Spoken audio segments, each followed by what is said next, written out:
மீட்பெருமாய கிறிஸ்துவின் நாமத்தில் உங்களை வாழ்த்துகிறேன். உங்களோடு நிற்பதில் ஆண்டவருக்கு நன்றி செலுத்துகிறேன். இந்த ஜெய கிறிஸ்து தேவாலயம் 33வது ஆண்டு விழாவில் 2 நாள் கூட்டங்களில் முதல் நாள் எனக்கு நல்ல வாய்ப்பை தந்தமைக்காக ஆண்டவருக்கு நன்றி செலுத்துகிறேன். 33 ஆண்டுகள் ஆண்டவர் கடந்து வந்திருக்கிறார்.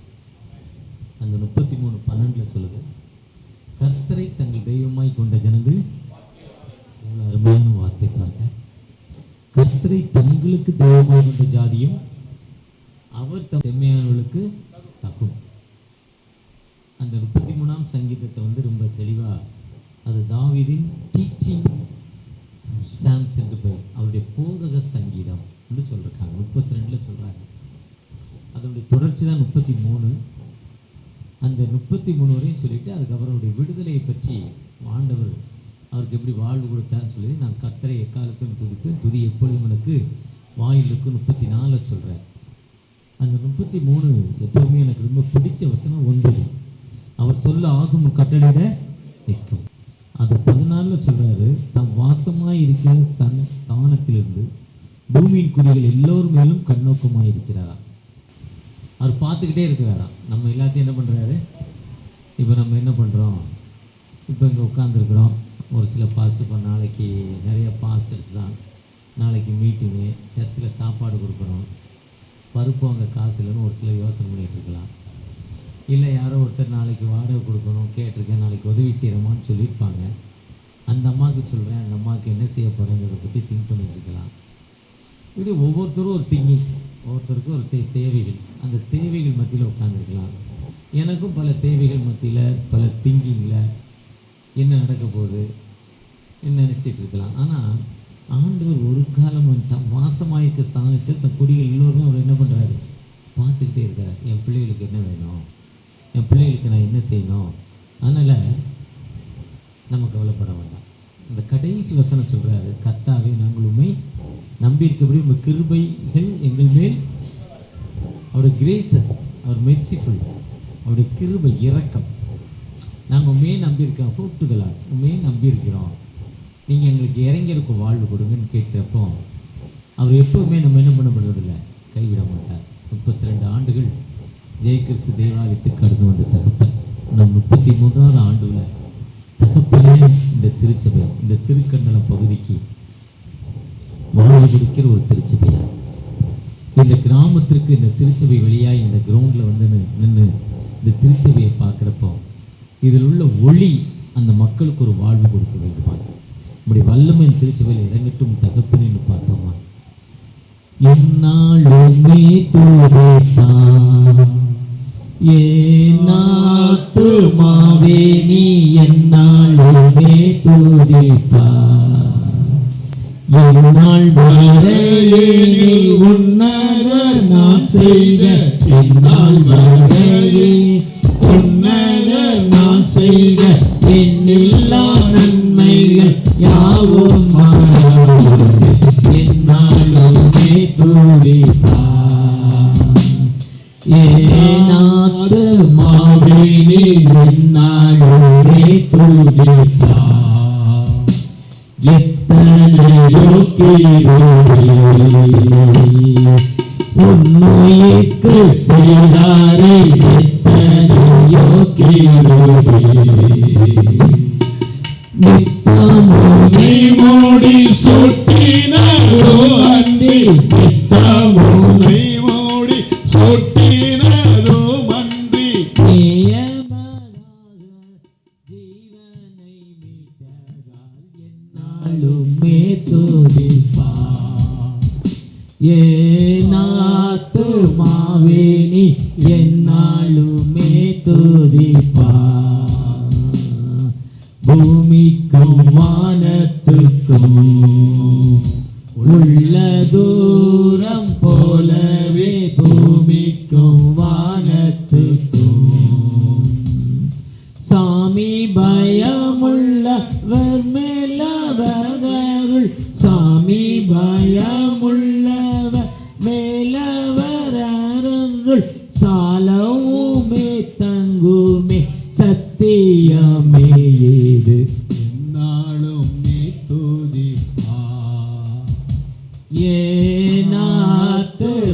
கர்த்தாவே நீ என்னாலுமே துதிப்பா. ஆம் தகப்பனே, 32 ஆண்டுகள் கடந்து வந்து நான் உனக்கு போதித்து நடக்க வேண்டிய உண்மை என்னை கண்ணை வைத்து உனக்கு ஆலோசனை சொல்லுவேன் என்று 32:8 சொல்லி தகப்பனே, ஒரு விசை கூட 33 தகப்பனே 12 கர்த்தரை தங்களுக்கு தெய்வமாக கொண்ட ஜாதியும் தமக்கு சுதந்திரமாக கொண்ட ஜனமும் பாக்கியம் உள்ளது என்ற வார்த்தையின்படி தகப்பனே, ஒரு விசை கூட நாங்கள் தெய்வமாக நீர் எங்களை சுதந்திரமாக கொண்டதற்காக நன்றி செலுத்துகிறோம் தகப்பனே. இந்த நன்றி செலுத்துகிற இந்த ஆராதனையில உம்முடைய பிரசன்னம் வரட்டும்பா, உம்முடைய இரக்கம் வரட்டும் தகப்பனே. கர்த்தருடைய வார்த்தை உத்தமமும் அவருடைய செய்கைகளெல்லாம் சத்தியமாய் இருக்கின்ற வேதம் சொல்லுது தகப்பனே. வார்த்தையை அனுப்பி குணமாக்கி இக்கட்டுகளிலிருந்து வாழ்வு கொடுக்கிற தகப்பன் அல்லவா. ஆதியிலே வார்த்தை இருந்தது, அந்த வார்த்தை தேவனிடத்திலிருந்து வார்த்தையின்படி உம்முடைய வார்த்தை இந்த இடத்துல இறங்கி வரட்டும் தகப்பனே. உம்முடைய அபிஷேகம் இறங்கி வரட்டும் தகப்பனே. யாரெல்லாம் வேதனையோடு கண்ணீரோடு துன்பத்தோடு இத்தனை ஆண்டுகள் எனக்கு நீங்க போதுமானவராக இருந்தீங்க தகப்பனே, இந்த நேரத்தில் உம்முடைய கிருபை எனக்கு கிடைக்காதா, உம்முடைய இறக்கம் எனக்கு கிடைக்காதா, உம்முடைய வழியிடத்தில் எனக்கு கிடைக்காதா, ஏக்கத்தோடு கண்ணீரோடு ஜெபிக்கிற அன்பு பிள்ளைகளுக்காக தகப்பனே, ஏதோ ஒரு கண்ணீரான வாழ்வு எனக்கு இப்படிப்பட்ட ஒரு வேதனை உடம்புல இருக்கு, எப்படி தீர்க்க முடியாத ஒரு வியாதி தகப்பனே உடம்புல இருக்கு, எனக்கு அதுக்கிலிருந்து விடுதலை கிடைக்காதா, அந்த வியாதியை நினைத்து அந்த வியாதி இருக்கிற இடத்துல தன் கைகளையோ தங்கள் எண்ணங்களையோ அதை நினைத்து அதற்காக ஜெபிக்கிற அன்பு பிள்ளைகளுக்கு ஒரு அற்புதம் தகப்பனே, ஒரு அடையாளம் தகப்பனே இந்த நாளில் இறங்க வேண்டுமாய், ஒரு அதிசயம் இறங்க வேண்டுமாய். 32 ஆண்டுகள் கடந்து வந்த இந்த திருச்சபையில தகப்பனே, திருமணமாகி 12 ஆண்டுகள் ஆகி எனக்கு குழந்தை பாக்கியம் இல்லை.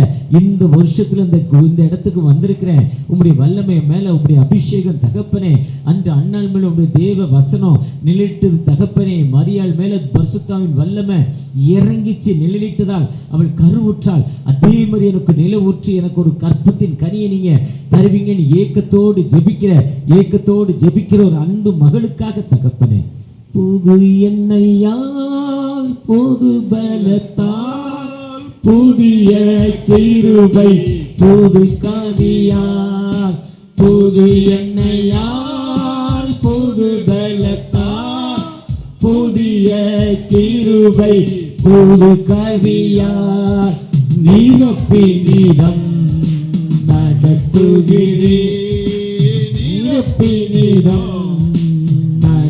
நடத்துகிறேன், நூதன சாலமில் சேர்த்திடுவே, நீரப்பினிடம் நடத்துகிறே, நூதன சாலமில் சேர்த்திடுவே. முப்பாதம் பணிந்தேன் என்னாலும் துதியே, உம்மை அன்றி யாரை பாடுவேன் ஏசையா, உந்தன் அன்பு உள்ளம் பொங்குதே ஏசையா, உந்தன் அன்பு உள்ளம் பொங்குதே. நெருக்கத்திலே உம்மை அழைத்தேன், நெருங்கி உதவி எனக்கு அளித்தேன், நெருக்கத்திலே உம்மை அழைத்தேன், நெருங்கி உதவி எனக்கு அளித்தேன். திசை கெட்டெங்கும் அலைந்திடாமல், திசை கெட்டெங்கும் அலைந்திடாமல், தீவிரம் எம்மை காண்கிறீர். திசை கெட்டெங்கும் அலைந்திடாமல், தீவிரம் என்னை தாங்குகிறீர். ராஜா உம் பாதம் பணிந்தேன் நான் துதியே, உம்மை அன்றி யாரை பாடுவேன் ஏசையா, உந்தன் அன்பு உள்ளம் பொங்குதே ஏசையா, உந்தன் அன்பு உள்ளம் பொங்குதே. ஆம் தகப்பனே, உம்மை நோக்கி பார்க்கிறோம், உம்முடைய கிருபைக்காக காத்திருக்கிறோம் தகப்பனே. தன்னுடைய தேவைகளை தன்னுடைய கண்ணீரான வாழ்வை சொல்லி உம்முடைய பாதத்தில் ஜெபிக்கிற அன்பு பிள்ளைகளுக்கு தகப்பனே, ஒரு அற்புதத்தை கொடுங்க தகப்பனே, ஒரு அதிசயம் நடக்கட்டும் தகப்பனே.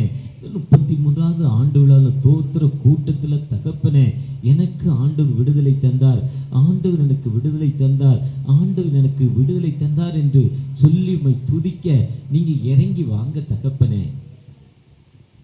ராஜா மாளிகையில்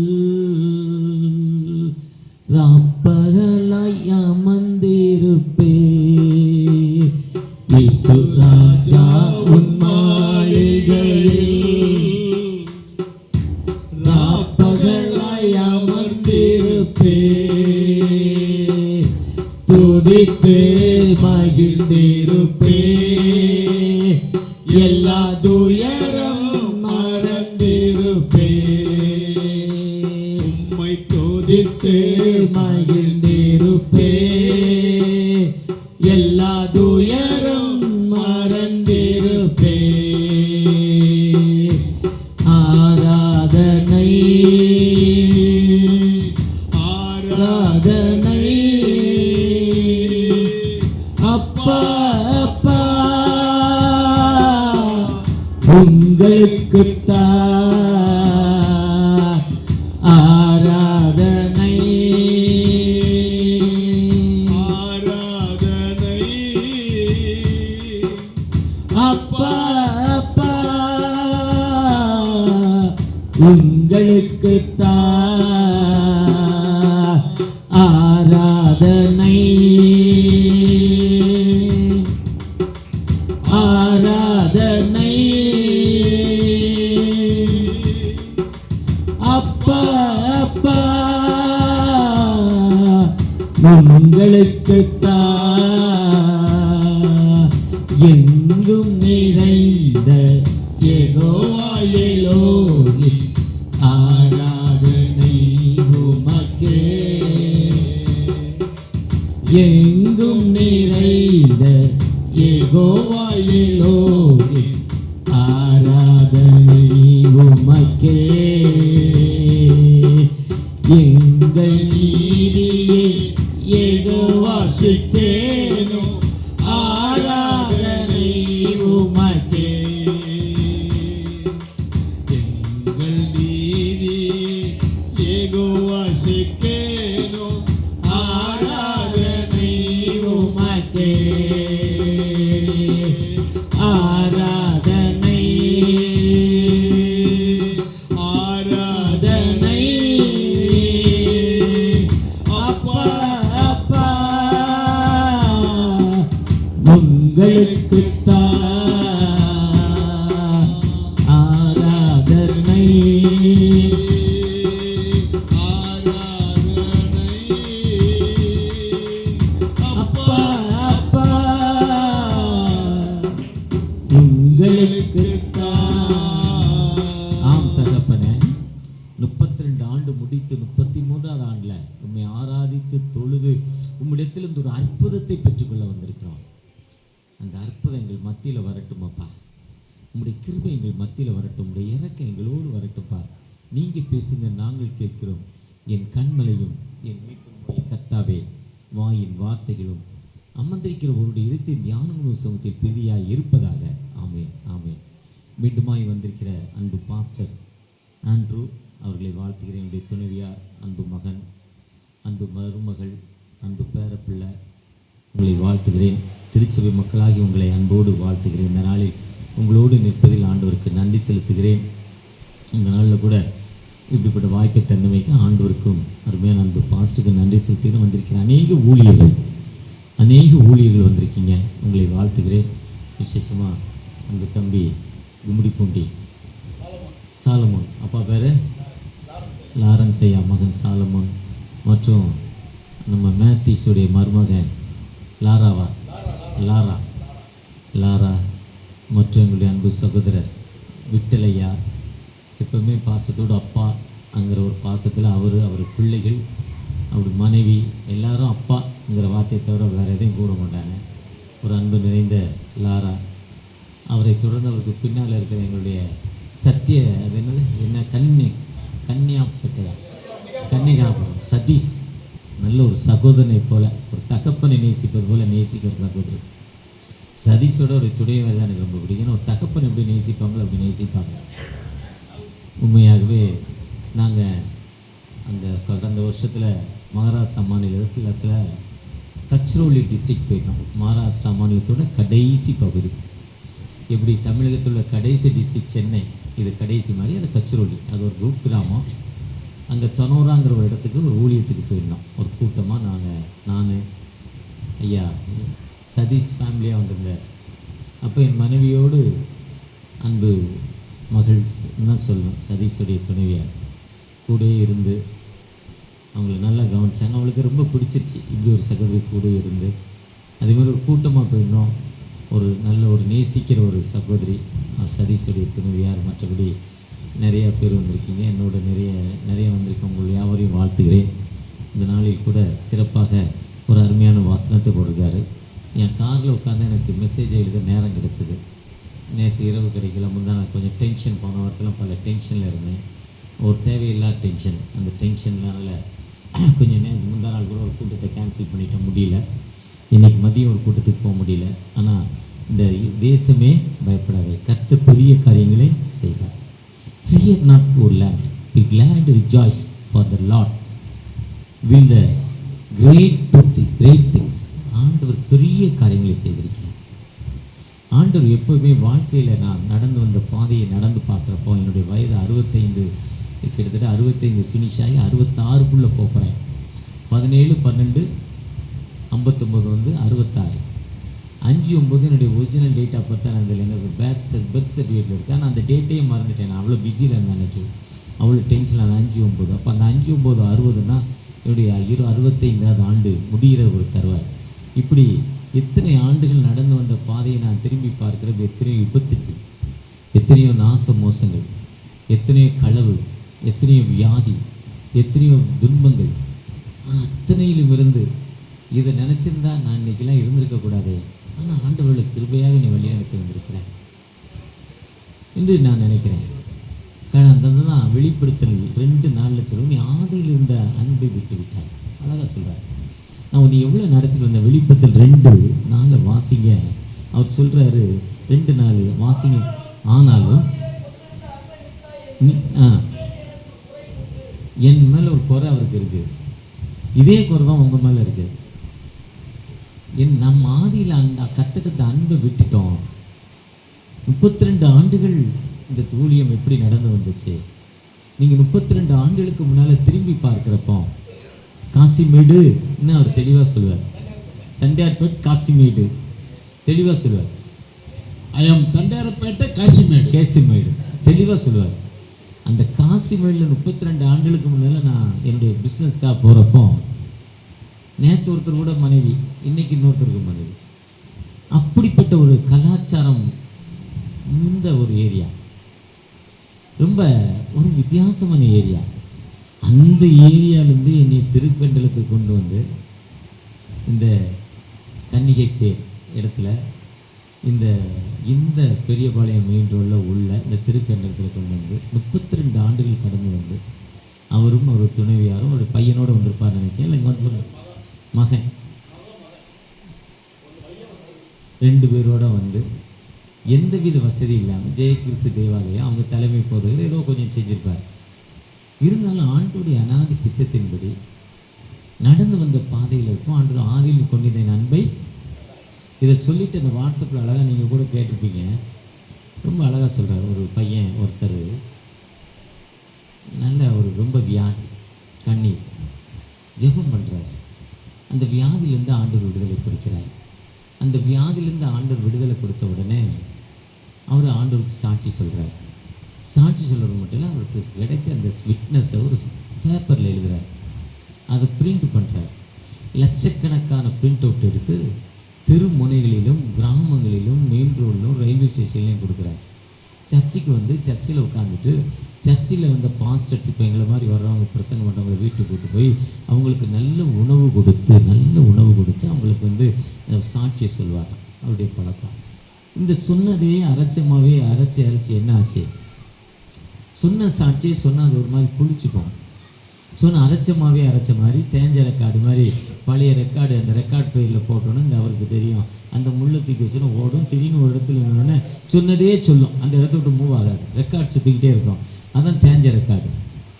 தேஞ்ச ரெக்கார்டுன்னுவாங்க.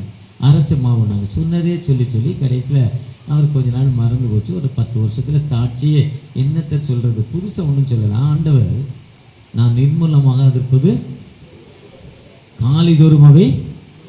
இன்னைக்கு காலையில் அது என்னது? நியூ. நேற்று செஞ்ச எனக்கு அற்புதத்தை, இவ்வளோ அற்புதத்தை என் வாழ்க்கையில் செஞ்சிருக்கிறார்.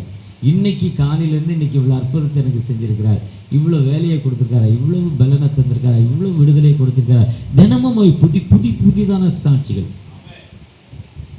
என் நீதி நிமித்தம் ரட்சிக்கல, அவருடைய இரக்கத்தின்படியும் மறுஜென்ம சுவாசத்தின்படியும் புதிதாக்க பரிசுத்தப்பட்ட பரிசுத்தவன் அவளை பாதுகாத்திருக்கேன். அதை சொல்லி சொல்லி கடைசியில் மறந்துட்டார். சாட்சி யாரும் இவர் இதைத்தான் சொல்ல போறான்னு நம்ம மாறி போச்சு. புது சாட்சியை சொல்லிக்கிட்டே இருக்கணும். ஆண்டவர் இன்னைக்கு எனக்கு என்ன செய்தார், எனக்கு வாழ்வில் இன்னைக்கு இத்தனை அற்புதம் செய்தார், இவ்வளவு விடுதலை கொடுத்தாரு, இத்தனை நான் கேட்குறப்ப எனக்கு இதை தந்தார். தினம் என் வாழ்க்கையில் இந்த வாரத்தோட கடைசி நாள், இந்த திங்கட்கிழமையிலேருந்து இதுவரையும் பார்த்தீங்கன்னா கிரேட் திங்ஸ் அவர் எனக்கு பெரிய காரியங்களை செய்திருக்கிறார். நான் சொல்லவே முடியாத காரியம், கிரேட் திங்ஸ், பெரிய காரியங்கள் என் வாழ்க்கையில் எனக்கு. அவருடைய சாட்சி பெரிய சாட்சி, நினைக்கவே முடியாது. இப்படி ஒரு நிலைவா, இப்படி ஒரு நிகழ்வா, இப்படியா நான் இப்படி இருந்தேன், இப்படி அப்போ இன்னைக்கு எவ்வளோ ஒரு சாட்சி தந்திருக்கிறார் ஆண்டவர். தினமும் அந்த காலையில் நினைக்கணும்.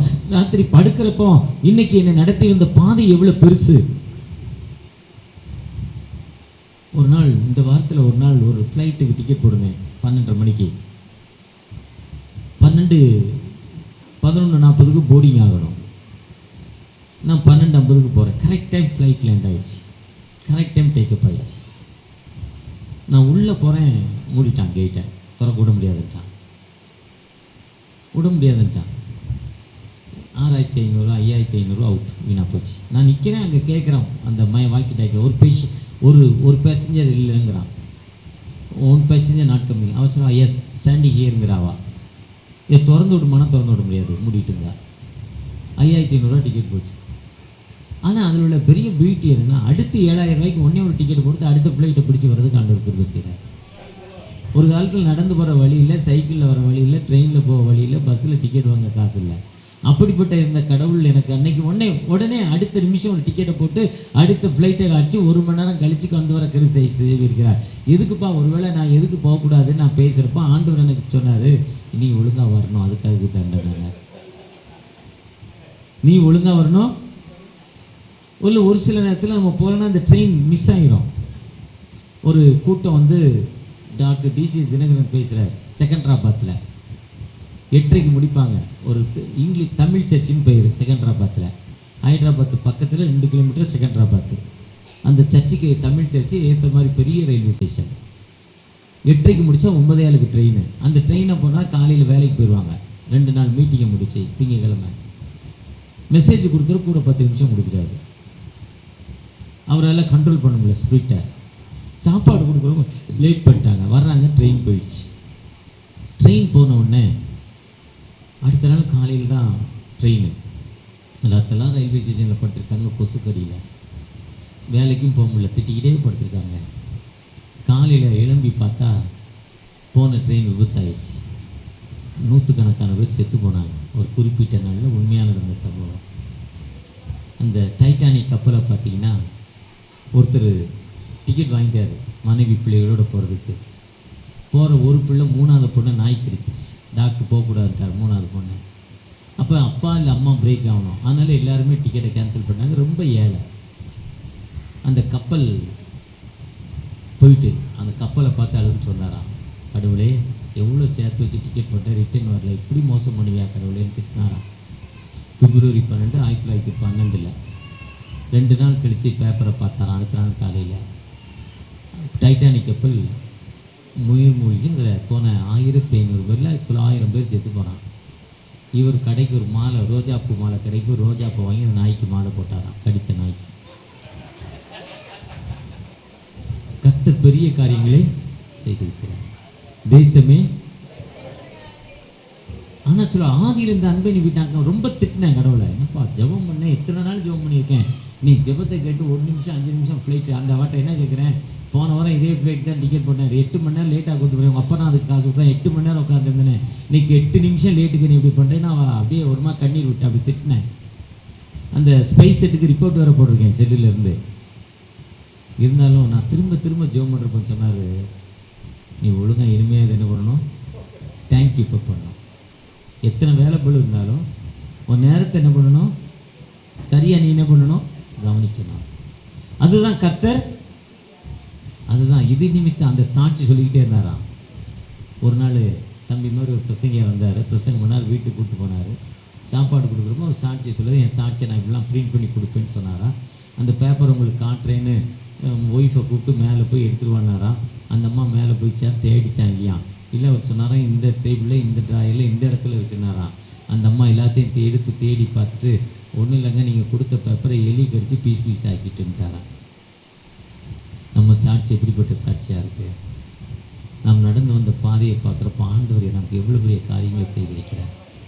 நான் நிர்மூலமாக இருப்பது கர்த்தருடைய. இதில் நிறைய ஊழியக்காரர் இருக்கீங்க, ஊழியத்தை பாதையை ஆரம்பிக்கிறப்ப நீங்கள் ஒரு கவர்மெண்ட் ஸ்டாஃபாக இருந்திருக்கலாம், ஒரு பிஸ்னஸ் மேனாக இருந்திருக்கலாம், இல்லை ஒரு நல்ல திறமையானவராக இருந்திருக்கலாம். ஆண்டவர் உங்களுக்கு கொடுத்த அந்த அனாதிஸ் எல்லாத்தையும் விட்டுட்டு ஊழியத்துக்கு வந்திருக்கீங்க. ஊழியத்துக்கு வந்திருக்கிறப்போ இன்னைக்கு என் நிலைமை என்ன, இந்த மாதத்தில் என் வாடகை நிலைமை என்ன, எனக்கு பிரச்சனை என்ன, ஆண்டவர் நிச்சயமாக உங்களை ஆதரிக்கும் ஆண்டவர். அவர் ஒரு காலம் கைவிட மாட்டார். கரெக்டாக அந்த மெசேஜை நான் வண்டியில் வச்சே எழுதுகிறேன், ரன்னிங்லே எழுதுகிறப்போ ஒரு அருமையான ஒரு பாஸ்டர் குமாருடைய சாட்சி வருது. ரொம்ப சூப்பர் சாட்சி, ஒரு மறக்க முடியாத நபர். 20 வருஷத்துக்கு முன்னால் எனக்கு சாட்சி சொன்னால் நானும் ஒரு 5ஆவது தடவை சொல்லிட்டேன், நிறைய தடவை சொல்லியிருக்கேன். சாட்சி எனக்கு ரொம்ப பிடிச்சி இப்போ ரொம்ப நாள் ஆச்சு மறந்துட்டு, திடீர்னு அது ஞாபகம் வந்தது. அவர் குமார் வேசார்படி அந்த மங்களபுரம் அவங்க ஏரியாவுக்கு பக்கத்து ஏரியா மங்களபுரம். அவங்க ஒரு பிட் பாக்கெட் நபர், ஒரு பிட் பாக்கெட் அடிக்கிறவர், திருடுறவர், பொய் சொல்கிறவர். அவர் வேலை பிட் பாக்கெட்டு, திருடுறது, பொய் சொல்கிறது, கூலி. கஞ்சா அடிக்கிறவர், ரவுடி. 35 வருஷத்துக்கு முன்னால் பாஸ்டரை பார்த்தா பேண்ட் ஷர்ட்டை அவுத்து விட்ருவாராம் பாஸ்டருங்களை, ஒயிட் அண்ட் ஒயிட் போட்டா. 35 வருஷத்துக்கு முன்னால் அவர் சொல்கிறார், ஒயிட் அண்ட் ஒயிட் சேரீ கட்டுவான், சேரீ அவுத்து விட்ருவாராம். அந்த முஸ்லீம்ஸை பார்த்தா திட்டுவாராம். அதே மாதிரி ஹிந்துஸ் அவங்க சேரியை போட்டு போனாலும் திட்டுவாராம். அவர் நாத்திகன் மாதிரி ஒரு ரவுடி, எப்போவுமே போதையில் இருப்பானா. ஒரு நாள் ஏதோ ஒரு கஷ்டம், போலீஸ் பிடிச்சிட்டு போயிடுச்சு. போலீஸ் ஸ்டேஷன் போயிட்டார், ஜெயிலில் போட்டாங்க. பிட் பாக்கெட் அடித்தாங்க. பிட் பாக்கெட் அடித்து ஜெயிலுக்கு போட்டோன்னே இனிமேல் நம்ம உயிரோடு இருக்கக்கூடாது, செத்து போகணும்னு நினைக்கிறார். நடந்த சம்பவம், செத்து போகணும். ஆனால் சாகிறதுக்கு முன்னால் உலக பிரகாரமாக நல்லா அனுபவித்து சாகணும்னு நினைக்கிறார். அன்றைக்கி போய் பாரிஸ் பஸ் ஸ்டாண்டு, பாரிஸ் மொத்த பஸ்ஸும் பாரிஸ் அங்கே தான் நிற்கிது. மொத்த பஸ்ஸும் வேலூர் வண்டி, திருநெல்வேலி வண்டி, கன்னியாகுமரி வண்டி, நெல் எல்லா வண்டியும் அங்கே தான் நிற்கும். அப்போ பயங்கர கூட்டம். அந்த கோலத்துக்கு பின்னால் உள்ளே போய் இந்த பக்கம் சைடில் வெளியே வரும், பயங்கர கூட்டம், பயங்கர நெரிசலான இடத்துல ஒரு பெட்டியை கொடுக்காட்டாலும் அவனே வந்து வாங்கிக்குவான். பஸ்ஸில் வச்சுட்டு 5 ரூபா கொடுப்பான். அன்றைக்கி 5 ரூபான்னு இன்றைக்கி 500 ரூபா கணக்கு ஒரு பெட்டியை வைக்க. கொடுக்கலாம் திட்டுவான், பல பேர் ஒன்றா குடிக்கிறான். அப்படி ஒரு நாள் சம்பாதிக்கிறான், நல்லா குடிக்கிறான், நல்லா கஞ்சா அடிக்கிறான். ஃபுல்லாக அவளால் எவ்வளோ குடிக்க முடியுமோ குடிச்சிட்டு இன்றைக்கி ராத்திரி செத்து போகணுன்னு நினச்சி பெரம்பூர் ரயில்வே ஸ்டேஷனுக்கு முன்னால் ட்ரெயினில் படுக்க போகணுன்னு ட்ரெயினில் படுக்கிறான். அந்த நேரத்தில் அந்த சென்னை எக்மோர் டு திருநெல்வேலி வந்து மீட்டர் கேஜை ப்ராட் கேஜாக மாற்றுறதுக்கு ட்ரெயினை நிப்பாட்டிட்டாங்க. ட்ரெயின் ஓடலை, மொத்த ட்ரெயின் இந்த வழியாக தான் போகுது. இந்த வழியாக போய் சேலம் போய் திண்டுக்கல் வரையும் ப்ராட் கேஜ் போட்டு அந்த ப்ராட் கேஜில் போகுது. மொத்த ட்ரெயின் இந்த பக்கம் வருது. 9:45 மணிக்கு வர ஒரு கன்னியாகுமரி எக்ஸ்பிரஸில் அவர் படுக்கணும், செத்து போகணுன்னு வச்சு தண்டவாளத்தில் தலையை வைக்கிறார். நீங்கள் ட்ரெயின் இந்த சினிமா பார்த்தீங்கன்னா ஃப்ளாஷ்பேக், நடப்பாங்க ட்ரெயின் வரும், நடப்பாங்க ட்ரெயின் வரும். ட்ரெயின் வர ஸ்பீடுக்கு 200 கிலோமீட்டர் போயிருக்கணும். ஆனால் அது ஃப்ளாஷ்பேக்கில் காட்டிக்கிட்டே இருப்பான், வராது. அதே மாதிரி இவர் படுத்திருக்கார். அவருக்கு ஒரு ஃப்ளாஷ்பேக். திடீர்னு ட்ரெயின் பாஸ் ஆகுதுன்னா ஒரு கை வந்து அவரை தூக்கி வெளியே விட்டு பிரசங்கி 7ஆம் அதிகாரத்தில் சொல்கிறார். 7ஆம் அதிகாரம் 16-17 வசனத்தில் சொல்கிறார், மிஞ்சின நீதிமானாயிராதே, உன்னை அதிக ஞானியமாக்காதே, உன்னை இனி ஏன் கெடுத்துக்கொள்ள வேண்டும். நெக்ஸ்ட் போங்க. மிஞ்சின துஷ்டனாயிராதே, அதிக பேதையுமாயிராதே. உன் காலத்திற்கு முன் ஏன் சாக வேண்டும்? அதை சொல்ற, மிஞ்சின துஷ்டன் அதிக பேதையுமாக காலத்திற்கு முன் ஏன் மறிக்க வேண்டும்? அவர் ட்ரெயின் வரப்போது ஒரு கை அவர் அந்த குமாருங்கிற பாஸ்டர் இப்போ இருக்காரா செத்து போன, உன் காலத்திற்கு முன் ஏன் சாக வேண்டும்? போதை தெளிஞ்சு போச்சுப்போ, ஃபுல் டைட்டில் போதையில் படுக்கிறான், போதை தெளிஞ்சு போச்சு. ஏன்க்கா இது யார் சொன்னது? இது இந்து மதத்தில் சொல்லியிருக்கா, முஸ்லீம் மதத்தில் சொல்லியிருக்கா, கிறிஸ்தவ மதத்தில் சொல்லியிருக்கா? சொல்லி அவனுக்கு ஒன்றுமே புரியல. 10 மணிக்கு போய் பெரம்பூர் ரயில்வே ஸ்டேஷனில் படுக்கிறான் திரும்ப போதையில். போலீஸ்காரங்க அடிக்கிறாங்கன்னு ஓடுறான். அப்புறம் ராத்திரி 11 மணிக்கு மேலே ட்ரெயின் கிடையாது அந்த டைமில். போலீஸ்காரோட சண்டை போடுறான். அது போலீஸ்காரங்க அவங்கள பார்த்து பயப்படுவாங்க. ஏன்னா அவங்க மிஞ்சி பண்ண ஜெயிலுக்கு தானே, நான் தான் ரெடிங்கான அவனை என்ன பண்ண முடியும்? ட்ரெயினில் டிக்கெட் இல்லாமல் வரவனை பார்த்து செயின் வளையல் மோதிரம் வச்சுருக்கவங்க தான் பயப்படணும். இல்லை டிக்கெட் காசு இல்லைன்னா ஏதோ ஒன்று அவுத்துவான். ஒன்றுமே இல்லாதான் இப்போ என்ன பண்ணணுங்கிற, டிக்கெட் எடுக்கல இப்போ என்ன செய்யணுங்கிற விட்டுட்டு போயிடுவான். கண்டிக்க மாட்டாங்க. அவனுக்கு டிக்கெட் இல்லையா, ஒன்றும் இல்லையான்ட்ட ஒன்றும் பண்ண முடியாது. அதே மாதிரி ஒரு போலீஸ்காரோட பெரம்பூர் ரயில்வே ஸ்டேஷனில் திட்டுறாரு. திட்டிட்டு காலையில் எழுந்து ஒரு காலையில் 4:45 மணி 5 மணிக்கு அந்த தொழுகை டைம் முடிஞ்சு முஸ்லீம் சொல்லி வர்றாங்க. உன் காலத்திற்கு முன் ஏன் சாக வேண்டும் போவோம், குரானில் எங்கே இருக்கு சொல்லுத்தான்னு கேட்குறான். அவர் எனக்கு தெரியாதடான்ட்டு போயிட்டார். ஒரு பிராமணனை பார்த்து கேட்குறாரு. ஒரு கோயில் மொன கோயில் இருக்க அந்த பிராமணர் மந்திரம் சொல்கிறார். எனக்கு தெரியாத அம்பின்னு அவர் சொல்லிட்டு ஓடிட்டார். என்னடா பிராமணனும் தெரியலங்கிறான், முஸ்லீமும் தெரியலங்கிறான். அப்போ எங்கள் தொத்தா ஒன்று பெண்டிகா சர்ச்சுக்கு போகும், எங்கள் தொத்தாவை போய் பார்க்க போகிறேன்னு அதே மங்களபுரத்தில் அவங்க தொத்தானா சித்தியை போய் பார்க்குறாரு. உன் தொத்தாவை பார்த்துட்டு, தொத்தா உன் காலத்துக்கு முன் நேருக்கு உண்டு, நீ ஒரு பைபிள் வச்சுருக்காரு எங்கே சொல்லியிருக்கு சொன்னா, அந்த அம்மா தோத்திரம் தோத்திரம் மலையிலியா தோத்திரம் தோத்திரங்குது. தோத்திரத்தை இப்போ நிப்பாட்டு, மலை ஆத்திரத்துக்கு பதில் சொல்லுங்கிறார். அப்போ அந்த அம்மா பைபிள் எடுத்து இந்த பிரசங்கி 7:17 வாசிக்குது. ஆண்டவர் உனக்கு வாழ்வு கொடுத்தார், ஆண்டவர் உனக்கு விடுதலை கொடுத்தார். உடனே அவர் தன் வாழ்வை அர்ப்பணிக்கிறார். ஒரு பாஸ்டரா மாறி அவர் கல்யாணம் பண்ண ஒரு ஒய்ஃபை ஒரு நாள் என்கிட்ட கூப்பிட்டு வந்தார். கடலூரில் ஊழியம் பார்த்தார். அந்த அம்மாவுக்கு இந்த கால் இல்லை, ரைட் லெக்கு இல்லை, கண்ணீர் வந்துருச்சு. அர்ப்பணிப்போடு கல்யாணம் பண்ணியிருக்காங்க. அந்த அம்மாட்ட கேட்டால் ஒரு குழந்தைய கூப்பிட்டு வருது. நாங்கள் திருப்பதிக்கு போனோம், காலையில் ஒரு ட்ரெயின் கிளம்பும், திருப்பதியில் 11 மணிக்கு போயிடும், திரும்ப சென்னைக்கு வரும், திரும்ப அங்கே போவோம், திரும்ப ஒரு நாளைக்கு நான் 2 சண்டே இங்கேருந்து அங்கே போய் இங்கே வரும். இப்போ ஒரு ட்ரெயின் பேர் எனக்கு மறந்து போச்சு. நானும் பிஸ்னஸ்க்காக அடிக்கடி இந்த ட்ரெயினில் போயிருக்கேன். அந்த ட்ரெயின் ரயில்வே ஸ்டேஷனில் கட் ஆகிட்டான். அந்த சகோதரிக்கு வாழ்வு கொடுக்குறார். ஆனால் பின்னால் ஊழியத்தில் சாட்சி இல்லை, ஆண்டவரை நம்பி இல்லை, ஆண்டவர்கிட்ட ஒப்பு கொடுக்கல. அதுதான் ஆயில் கொண்டு இந்த அன்பை நீ ஆண்டவனுக்கு எவ்வளோ நன்மை செய்திருக்கிறார். 32 ஆண்டுகள் கடந்து வந்த எனக்கு ஆண்டவர் எத்தனை நன்மையை செய்திருக்கிறார். பெற்ற நன்மையை பெற்றுக்கொண்ட நீங்கள் நானும் ஆண்டவருக்கு எப்படிப்பட்ட மக்களாய் காணப்படுகிறோம், ஆண்டவருக்கு எப்படிப்பட்ட மக்களாய் காணப்படுகிறோம், ஆண்டவருடைய சன்னிதானத்தில் நம்ம எப்படிப்பட்ட மக்களாய் காணப்படுகிறோம். ஆண்டவர் நமக்கு எப்பவுமே விடுதலை கொடுக்கும் ஆண்டவர். அவர் சொல்றார், கர்த்தர் உனக்கு பெரிய காரியங்களை செய்திருக்கிறார், கர்த்தர் நமக்காக பெரிய காரியங்களை செய்திருக்கிறார். The Lord will perfect. சரியா நேர்த்தியா சங்கீதம் 126:3 சொல்றார், பெரிய காரியங்களை செய்திருக்கும் ஆண்டவர்.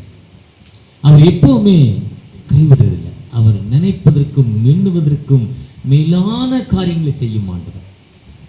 அவர் நம்ம நினைக்கவே வேண்டாம். நம்ம இப்படிலாம் முடிஞ்சிருக்கா, என் வாழ்க்கையில இப்படியா, நான் நினைக்கிறப்ப என் வாழ்க்கையில் இப்படியா, எனக்கு இப்படியா, என் வாழ்க்கை இப்படியான்னு கேட்கிறப்போ அவர் நமக்கு எப்பவுமே ஆண்டவர் வாழ்வு கொடுக்கும் ஆண்டவர், எப்பவுமே நமக்கு விடுதலை கொடுக்கும் ஆண்டவர். அந்த ஆண்டவற்றை எப்பவுமே நம்ம அவரை விட்டுட்டு திரும்பக்கூடாது. நம்ம அவரை விட்டு எப்பவுமே திரும்புகிற மக்களாய் காணப்படுகிறோம். அழகா இதை பற்றி ஒரு குட்டி கதை காலையில் நேற்று கேட்டேன், முந்தா நாள் கேட்டேன். ஒரு மனிதன் ஒரு வேட்டை நாயை வளர்க்குறார். ரொம்ப சிப்பிப்பாறை, ஒல்லியாக இருக்கும், உயரமாக இருக்கும், ரொம்ப ஸ்பீடாக இருக்கும் வேட்டை நாய். அந்த வேட்டை நாயை வளர்த்து அதுக்கு நல்ல ட்ரைனிங் கொடுக்குறார். இரவு நேரத்தில் கிராமங்களில் மலை பக்கத்தில் இருக்கவங்க காட்டுக்குள்ளே இருக்கவங்க வேட்டை கூட்டு போவாங்க. நம்ம இங்கேருந்து சிட்டிக்குள்ளே வேட்டை கூட்டு போனால் 7 வருஷம் ஜெயிலுக்கு போயிடணும். அதுவும் வேட்டை ஆடக்கூடாது எதுவுமே. அவருக்கு தலையில் ஒரு டார்ச் லைட் அடிச்சுக்கிட்டு அப்படி வேட்டைனா அந்த வேட்டைனா அழகாக ஒரு நாள் நடந்த சம்பவம்னு சொல்கிறாரு. அவர் போகிறப்போ அந்த காட்டுக்குள்ளே போகிறப்போ ஒரு மான் வருது. அந்த மானை விரட்டுது அந்த நாய். மான் ஓடுது, இது ஓடுது, இது மான் வேகமாக ஓடுறதால இதுவும் அது ஸ்பீடாக ஓடுது. அந்த ஓடிக்கிட்டு இருக்கப்போ இடையில ஒரு கரடி வருது. மானை விட்டுட்டு இப்போ கரடி விரட்ட ஆரம்பிக்குது. கரடியை விரட்ட ஆரம்பிக்கிறப்போ கரடி ஒரு தீவிரவாதி இருக்கு, ஒரு டெரரிஸ்ட், ஒரு அனிமல். நேரடியாக நம்ம தனோரா போனோம்ல, அந்த காட்டில் நான் கரடியை காட்டில் நேச்சராக பார்த்துருக்குறோம். இந்த ரோட்லேருந்து இந்த ரோடுக்கு போயிருக்கு. பகலில் ஒரு 2, 3, 4 வருஷத்துக்கு முன்னாடி நான், என் மனைவி, என் பிள்ளைகளோடு, என் மகளோடு போகிறப்போ கரடி, அந்த கரடி மனுஷனை அடித்து கொன்றோம். அந்த கரடியை விரட்ட ஆரம்பிக்குது. கரடி அதை பிடிக்க முடியலங்கிறப்ப இடையில ஒரு முயல் வருது. அந்த முயலை பார்க்குது. சரி, முயல் ரொம்ப அழகாக இருந்தோன்னா கரடியை விட்டுட்டு முயலை விரட்ட ஆரம்பிக்குது. அந்த முயல் பின்னால் வேகமாக ஓடுது. முயல் ரொம்ப ஸ்பீடு. முயலும் ஆமை கதை உங்களுக்கு தெரியும். முயலும் ஆமை கதை தெரியல. முயல் ரொம்ப ஸ்பீடு. முயல் பின்னால் அதால் போக முடியல. அப்படி ஓடிக்கிட்டே இருக்கப்போ முயலுக்கு தாண்டுறப்போ ஒரு எலி வந்துருச்சு. சூப்பராக தூக்கிலப்பா எலியனி, எலியை காட்டு எலியை பிடிக்க ஓடுது. காட்டு எலியை பிடிக்க ஓடுறப்போ எலி எனப்படுது வேகமாக போய் ஒரு புதருக்குள்ளே எலி பத்துன்னு போயிடுது. புதருக்குள்ளே போனோம்னா அது ஒரு பள்ளத்தில் இருக்கிற பள்ளம் தோண்டி, தரைக்குள்ளே பள்ளம் தோண்டி வச்சுருக்கோம். அதுக்குள்ளே போக முடியாது, வலை, அதனுடைய வலை போக முடியல. அது பறண்டுது, என்ன பண்ணுது பார்த்துட்டு முடியாமல் மேலே வானத்தை பார்த்து கொலைக்குது, மோப்பமாக்குது, சுற்றி வருது. ஆனால் அந்த எலி என்ன பண்ண முடியல, அதால் பிடிக்க முடியல, அங்கலாய்க்குது. இதுதான் வாழ்க்கை. வாழ்க்கை என்பது பிரச்சனைகள் மத்தியில், வேதனையின் மத்தியில், துன்பங்கள் மத்தியில் இருக்கிறனா ஒரு லக்கு, ஆண்டவர் குறித்த லக்கு, பின்னானவைகளை மறந்து முன்னானவைகளாய் நமக்கு நியமித்திருக்க ஓட்டத்தில் பொறுமையோடு நம்ம என்ன பண்ணணும். அவர் அழைக்கிறவர் உண்மையுள்ளவர். அதுதான் 33:12. தன் கர்த்தரை தங்களுக்கு தைரியமாக கொண்ட ஜனங்கள் அவர் சொல்ல ஆகும். ஒரு நோக்கத்தோடு அவர் என்னை கால் பண்ணி அழைச்சிருக்கிறார்.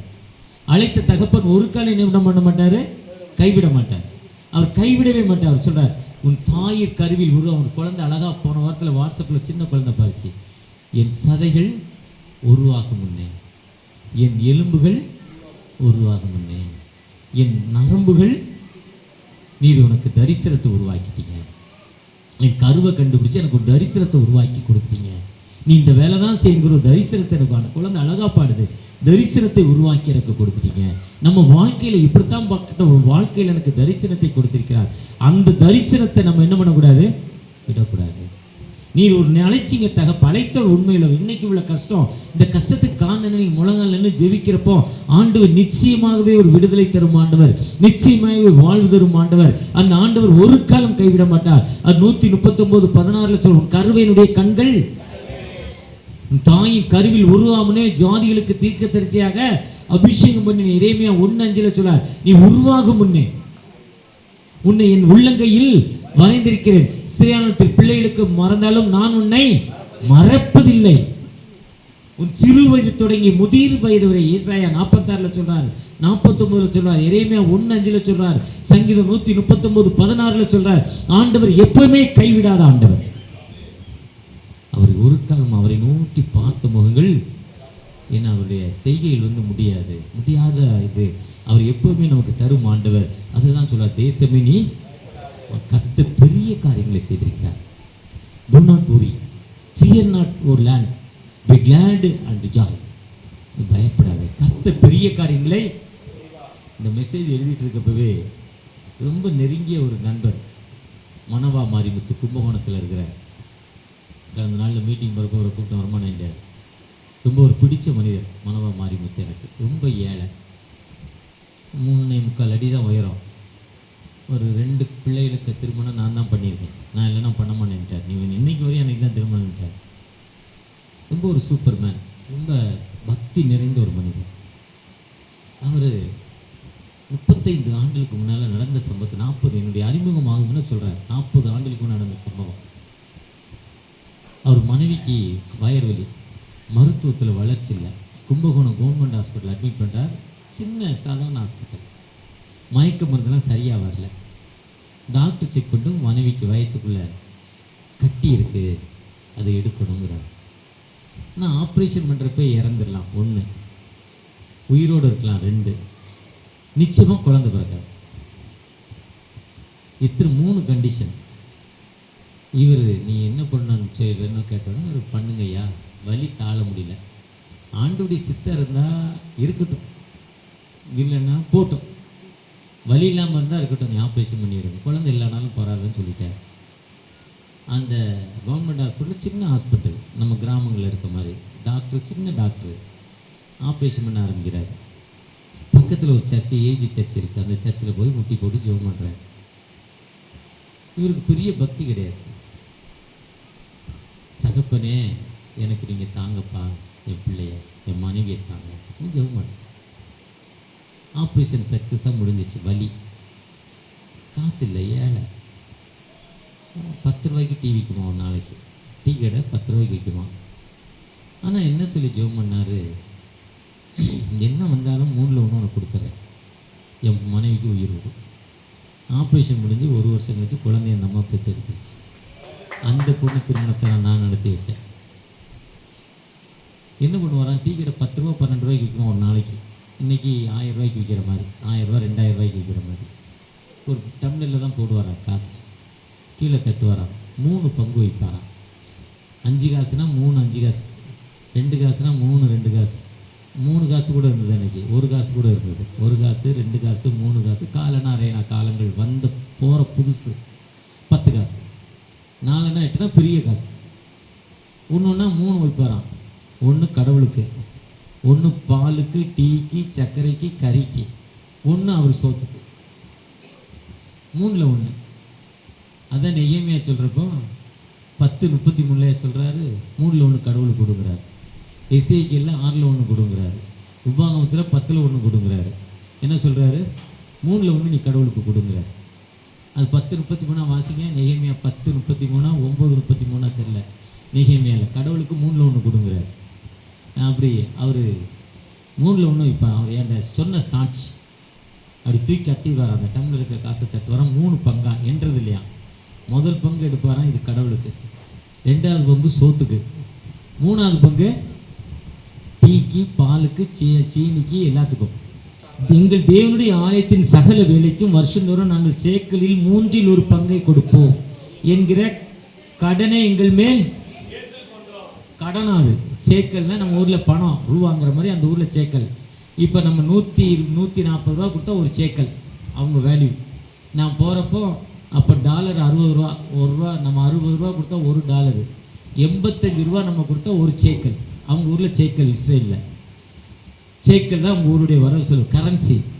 3ல் 1 கடனை ஏற்றுக்கணும். கடனாக ஏற்றுக்கிறார். அதை இன்னை வரையும் அப்படி தான் செய்கிறார். அவர் இடம் ஒரு குறிப்பிட்ட ஆட்களுடைய இடம். அந்த இடத்துல சர்ச்சை கட்டக்கூடாது, வீடு தான் கட்டணும். தைரியமாக கட்டிட்டார். என்னை வச்சு துறக்கிறதுக்கு ஏற்பாடு பண்ணிட்டார். இவரை கொண்டு அரெஸ்ட் பண்ணிட்டாங்க. ஸ்ட்ராங்காக நின்னாருங்க, ஸ்ட்ராங்காக நின்னார், ஸ்ட்ராங்காக நிற்கிறார், இன்னும் நிற்கிறார். அவர் சொல்கிறார், கடவுள் பெரியவர், அவர் எனக்கு பெரிய காரியங்களை செய்திருக்கிறார். இப்போ வயசு 70 வயசு இருக்கும். பேரை மறந்துட்டேன், மனவா மாறிட்டு ஃபோன் பண்ணி தான் கேட்டாங்க. அந்த ஊருக்கு ஃபோன் பண்ணி அவர் பேர் என்ன சொல்லுன்னு ஒரு பாஸ்டர்ட்ட. அந்தளவுக்கு ஃபெய்த்து, ஆண்டவற்றை நம்பிக்கை. அதான் சொல்கிறார், ஒரு நேஷன் டூ நாட் அப்ரை, பயப்படாது, பயப்படாது, கர்த்தர் நம்மோடு இருக்கிறார், அவர் ஒரு காலம் கைவிட மாட்டார். அந்த உயிருள்ள ஆண்டவர் நம்மோடு கடந்து வந்திருக்கிறார். ஒரு விசை கூட எழுந்து தகப்பனே எங்களோடு பேசியிருக்கீங்க, எங்களை பிளஸ் பண்ணுங்க தகப்பனே, எங்களை பிளஸ் பண்ணுங்க தகப்பனே, எங்களை பிளஸ் பண்ணுங்க தகப்பனே, எங்களை ஆசீர்வதிங்க தகப்பனே என்று அவரை நோக்கி பார்த்தோமா. இன்னைக்கு ஒரு அற்புதத்தை தாங்க. மனவா மாரிமுத்துக்கு செய்த அந்த அற்புதம் தகப்பனே, அந்த குமாருங்கிற பாசுக்கு செய்தவர் உன் காலத்திற்கு முன் ஏன் மறிக்க வேண்டும்? ஒரு அருமையான வாக்கு தத்துவத்தின்படி எங்களுக்கு இறங்குங்க. ஏக்கத்தோடு தன்னுடைய வேதனையான இடத்துல, கண்ணீரான இடத்துல ஜெபிக்கிற அந்த பிள்ளைகளுக்காக ஜெபிக்கிறோம். ஆசீர்வதிங்க வழி இடத்துல மீட்பர் இயேசுவின் ஜெபம் கேடும் அன்பின் தகப்பனே, ஆமென். அறுவடை மிகுதி